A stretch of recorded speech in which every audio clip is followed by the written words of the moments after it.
How is everyone. आज जिस case पे मैं वीडियो बनाने जा रहा हूँ बड़ा इंटरेस्टिंग केस है, बड़ा ही पुराना केस है, बड़ा ही फेमस केस है और इसी पे ही हमारा जो क्रिमिनल लॉ ऑन इंसैनिटी है जो वो काफ़ी हद तक बेस्ड है।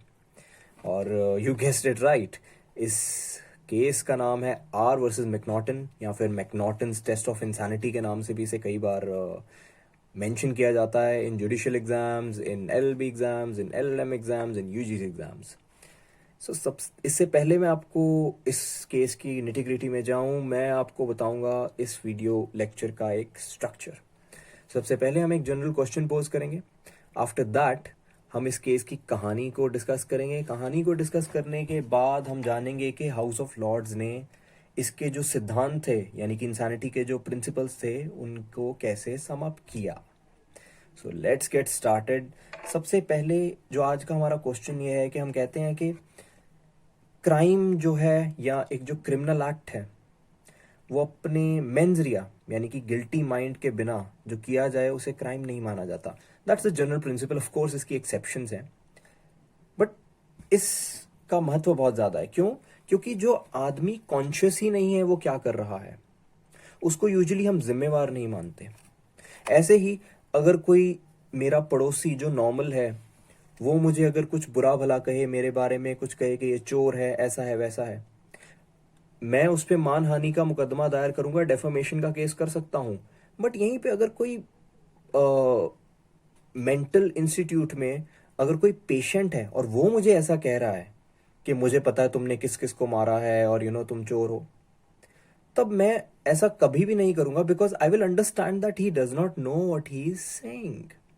तो क्वेश्चन आता है कि एक पर्सन जो इंसेन है वो ट्रायल में अगर उसको अगेंस्ट अगर केस हुए तो वो ट्रायल में कैसे उस चीज को हैंडल करेगा।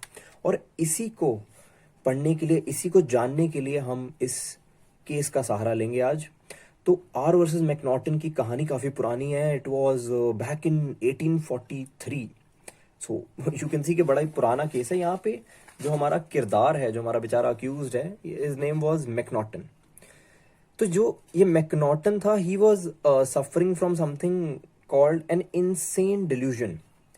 तो इनसेन का तो आप मतलब जानते ही हिंदी में, डिल्यूजन का मैं हिंदी में ट्रांसलेशन जो ढूंढ रहा था दैट वाज भ्रम। बट इसको भ्रम कोई नॉर्मल नहीं था क्योंकि नॉर्मली सबको होता है। इट वी कैन से कि काफी एक्सट्रीम तरह का या काफी ज्यादा अनरियलिस्टिक भ्रम कहेंगे हम इसको, इनसेन डिल्यूजन, जिसमें आप बहुत ही ऊटपटांग की चीजें बिलीव करने लग जाते हैं और बहुत ऊटपटांग की चीजें सोचने लग जाते हैं।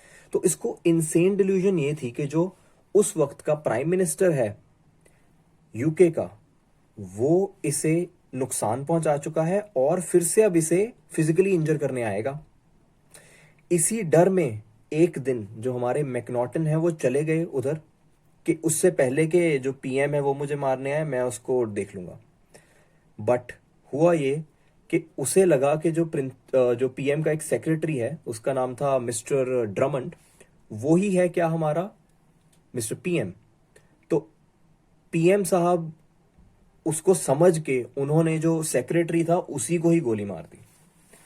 अब उसने गोली मार दी और गोली मारने के बाद जो हमारे सेक्रेटरी साहब थे mister Drummond, he died sadly.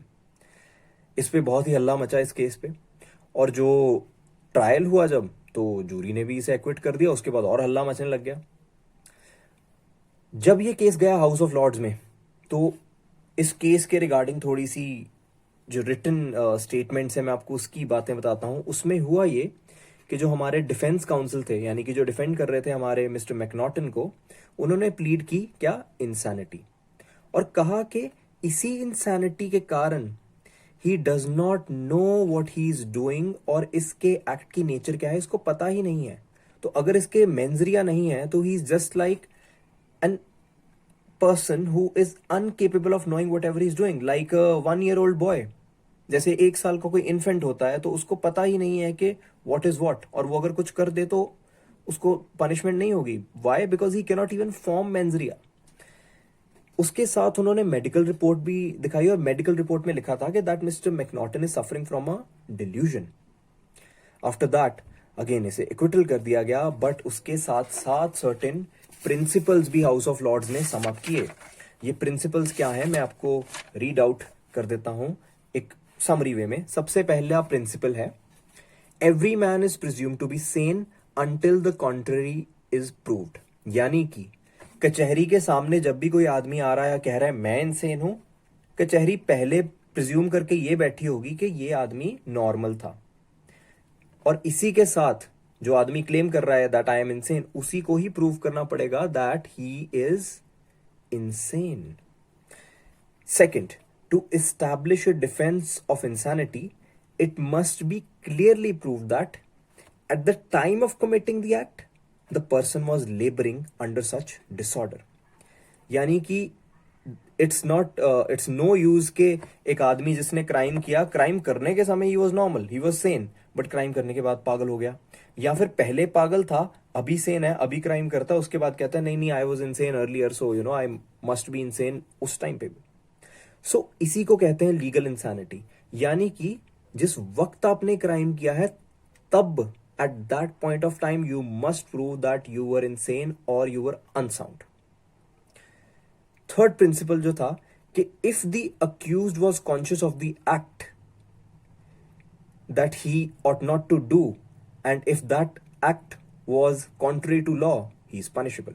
यानी कि अगर उस वक्त में वो कॉन्शियस है, यानी कि जब वो ये चीज कर रहा है, जैसे कि यहां पे मिस्टर मैकनॉटन को अगर पता होता उस वक्त में कि I am acting under delusion, तो तब उसे पनिशमेंट हो सकती थी, लेकिन क्योंकि ये डिल्यूजनल थे और इनको पता ही नहीं चल रहा था कि क्या कर रहे हैं और ये सोच के कोई अलग ही दुनिया में रह रहे थे, ही वॉज एक्विटेड।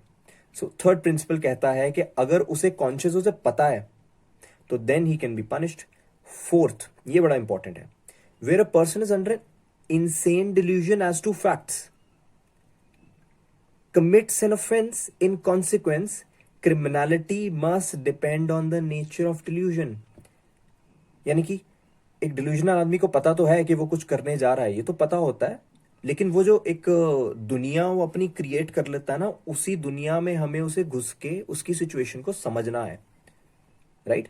किया तो उसने वही है, उसने शूट किया है किसी को, बट वो शूट किया है बिकॉज वो एक मानसिक बीमारी से सफर कर रहा है, उसकी कोई इंटेंशन नहीं थी किसी सेक्रेटरी या किसी पीएम साहब को मारने की। सो ये फोर्थ पॉइंट बड़ा इंपॉर्टेंट है जो कहता है कि उसी की एक तरह से अपने जगह में आपने सोचना है, और फैक्ट बहुत इंपॉर्टेंट है कि उसकी डिल्यूजन के फैक्ट्स क्या थे, यानी कि वो जो भ्रम फैलाए बैठा था वो कितना एक्सट्रीम था, जितना ज्यादा एक्सट्रीम होगा उतना ज्यादा चांस है कि उसे इंसानिटी का डिफेंस मिल जाए। सो प्रिंसिपल्स भी हमने डिस्कस कर लिए। अब बात आती है कि ये हमारे इंडियन लॉ से कैसे रिलेट करता है। हमारा जो इंडियन लॉ है उसके अंदर है सेक्शन 84। सेक्शन 84 कहता है कि nothing is an offence which is done by a person who, अब ये बड़ा इंपॉर्टेंट है, at the time of doing it, यानी कि उस समय उसकी इंसैनिटी अनसाउंडनेस होनी चाहिए, बाद में या prior to the act doesn't matter, by reason of unsoundness of mind is incapable of knowing the nature of his act, or that he is doing what is either wrong or contrary to law।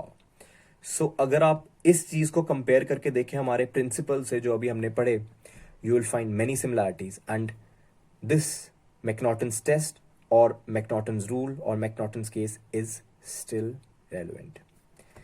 So that's it for today. Thank you for watching this video. Please share, please follow this page clause by clause for more information like this. Thank you.